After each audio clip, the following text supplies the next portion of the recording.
In this video, we're going to have a look at a plugin called RegistrationMagic, which does have a lot of magic in it when it comes to creating user registrations. And it claims to be the #1 WordPress user registration plugin with several unique features.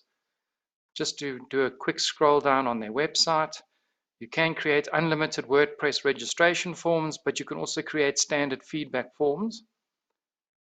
Each form can be analyzed, as well as the fields that are contained in the form. You have total user control. You can activate, deactivate members who want to join. You can set different user groups. So you have total control over who's registered on your website.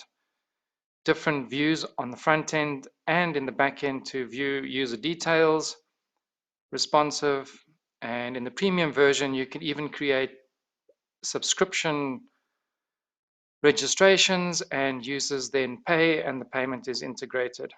So that just gives you a brief overview of the homepage on the website. So let's head over back to WordPress.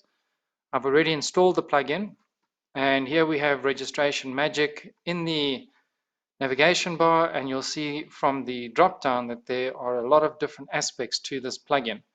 So the first page that you'll be confronted with when you log into your RegistrationMagic page is the forms that are installed on your website. And inside these forms is where you would create the fields. You can add custom fields, you can create custom fields, and once created, the information from those fields will also be created in the user profile. So when you go and have a look at your users using the default WordPress user link, you will see those custom fields on those user pages.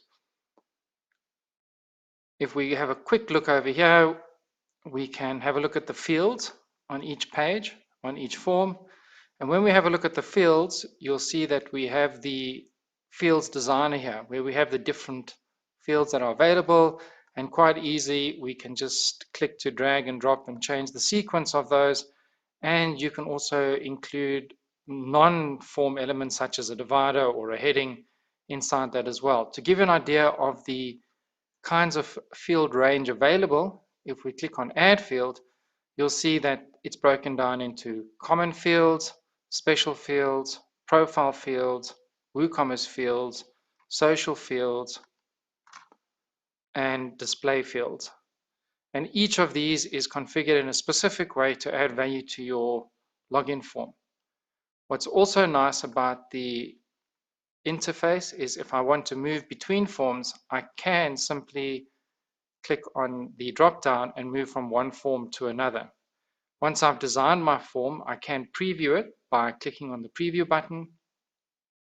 That'll give me a good graphical representation of what it's going to look like. So here we have a form where we've changed the background a bit, we've changed the background color of the fields, and this is just to give an idea of what's possible. It's not the best formatted form, but you can pretty much do anything when it comes to creating the format of that form.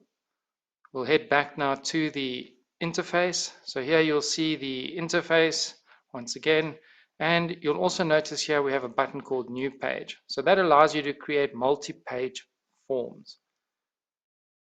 Right, that's not the end of it as far as forms go. The other important side of forms is the dashboard. If we go and have a look at the dashboard for each form, you'll be presented with a lot of different options and settings for each form.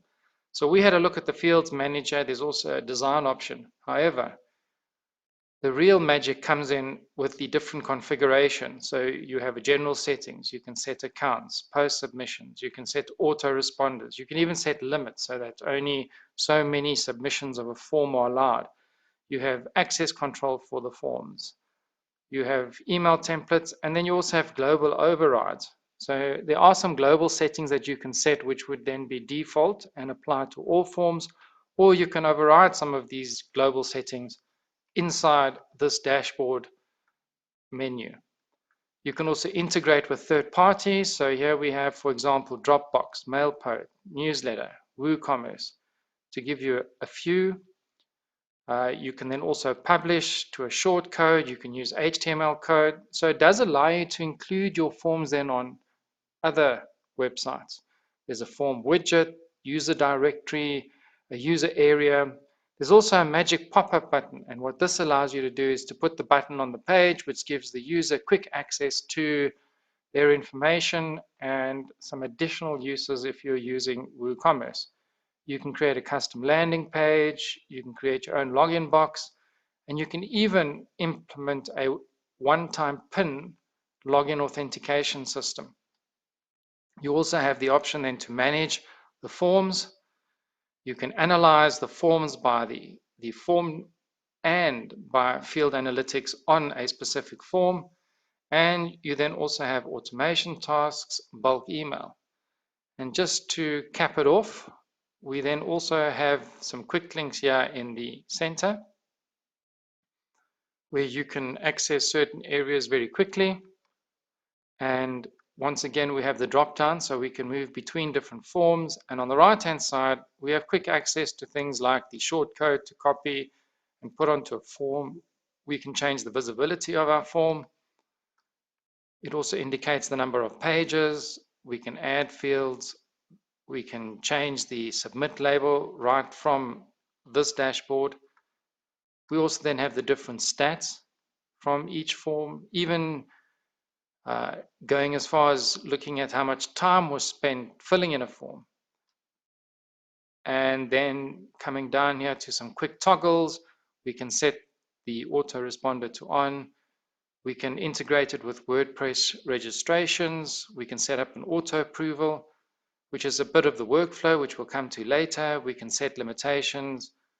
We can also issue a token, and we can also integrate with one-time pins. So a very comprehensive approach to the forms on the website. Now that was the first option in the RegistrationMagic plugin. The next thing that we're going to have a look at is the custom status. As far as I know, this is the only plugin when it comes to membership registration that would allow you to create your own statuses. If we click on the new status button, we can quite quickly create a new status. So we might have standard things like pending and approved, and we could have another one, and whatever we want to make that status, we can create that, and then we can integrate that in the workflow of allowing people access to the website. So based on that, they would then get a status update on where their form is in the process of approval. And as you can see, there are several options here to make that status active in the workflow process. Right, so we've had a look at the statuses. Let's have a look at attachments. And as the word says, these are attachments that you might want to your forms. And once again, we can define here the attachment types in the global settings. We'll have a look at form analytics. At the moment, there isn't a lot of data available, but to give you a small idea, you can go in and have a look at the form submitted. You can select different date ranges. You can see the number of forms submitted on each day.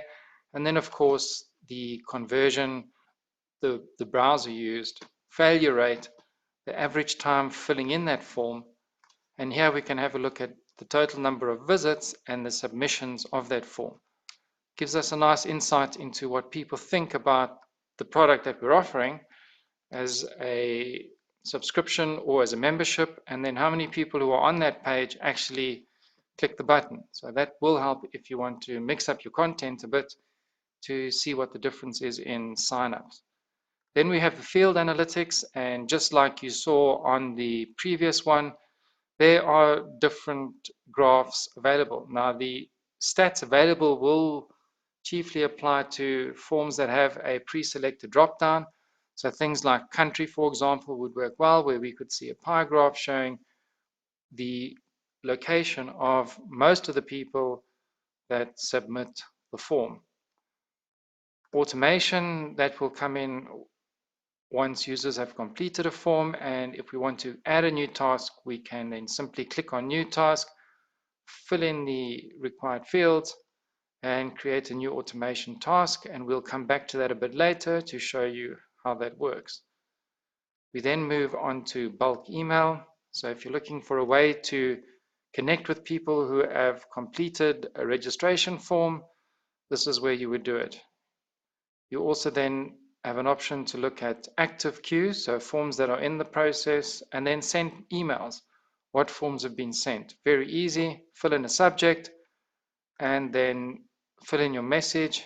You can add various formatting options as you would with any WordPress form, and you can then send. We also have a user manager, and this is great, especially when you have different users that you need to activate after they've submitted a registration form. And quite easily, you would be able to come in, click on the user. In this case, it won't, as I'm the only member. Click on the user and then select activate, deactivate, or delete. And that takes care of the membership option. You can also search by different criteria. Of course, you have the time if you're looking at a specific time range, and you also have the status, and if you have a custom status, that will also appear in that list. So a very nice, quick way to manage anybody subscribing, signing up to your website. We then have user roles. These include the standard WordPress user roles, but you can also create your own user role. You put in your role key, your role name. You can then inherit permissions from another user role profile. You can even introduce a charge for signing up for that membership type. And here you can add the default form for each of those roles to make it a little bit quicker in setting up your specific or custom user role registration form. When we look at products, these are typically the products that you would market from your website, and these would be for different registrations. So once again, very easy to do. Click on New Product, and here you can put in the type. Maybe it's user-defined or a drop-down or a multi-select field. You then put in the name. You can put in the price. You can then display that price and allow users to specify a quantity should they need to specify a quantity. There's also a payments guide here to show you and help and assist in the different payment options. Clicking on that, of course, takes you through to the website for RegistrationMagic, where the different payment configurations are explained in more detail. But we'll get to more of that later. The next thing we're going to have a look at will be the global settings. Now, the global settings is a comprehensive range of settings which will allow you to set anything that you need to for your specific website. And as I said, some of these can be overridden on the individual product pages. And a lot of these you will notice are similar to what was available on the individual form pages. So if we go in and we have a look at general settings, you can select a classic look and feel, or to match your theme, you can determine where the label should appear, allowed file types, typically for uploading. And then we have several other nice features like allowing multiple files, hiding the WordPress toolbar, so when the user logs in, they don't see the top toolbar across the top of the page. Show the form limits above the form. So if you've set a limit to the number of forms that can be submitted, the default will always be to include this above the form. Logo on submission PDF header. So if you've elected to have a PDF generated of each submission, you can do that with a logo at the top of that page.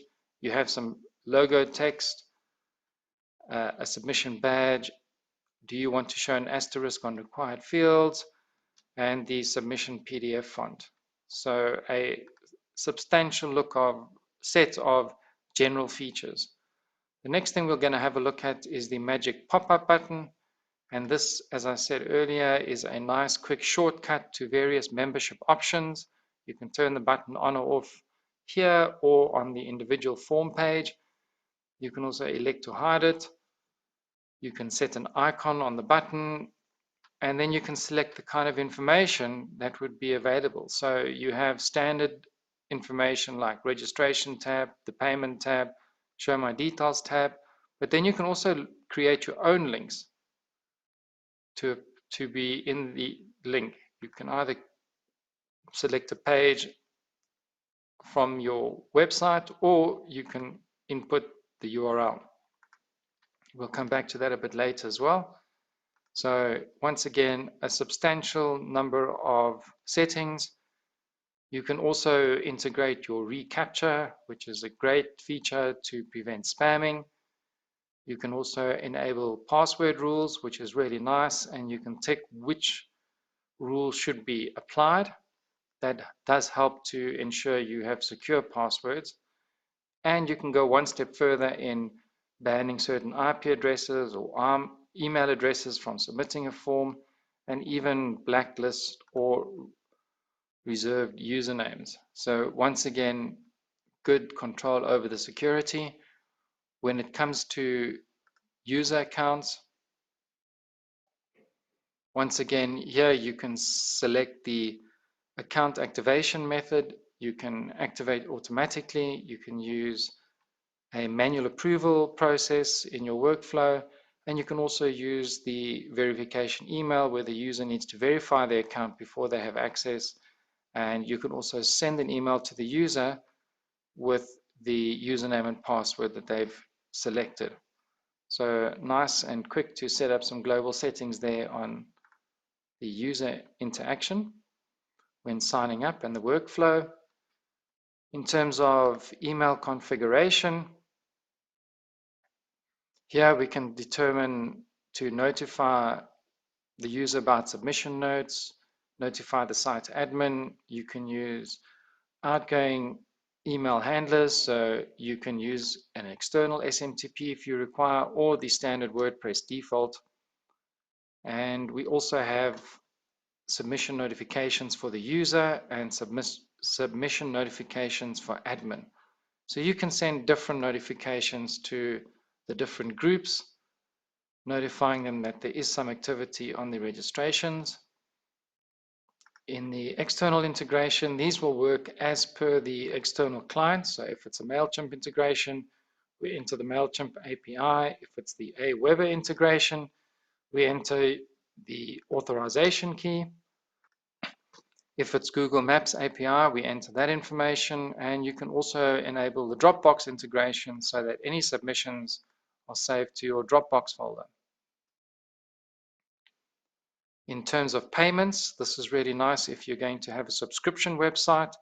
Here's where you would set up the various payment options. So if we, PayPal is quite straightforward, email, address is all that's required. However, with a payment option like Stripe, there would be an API key and the publishable key.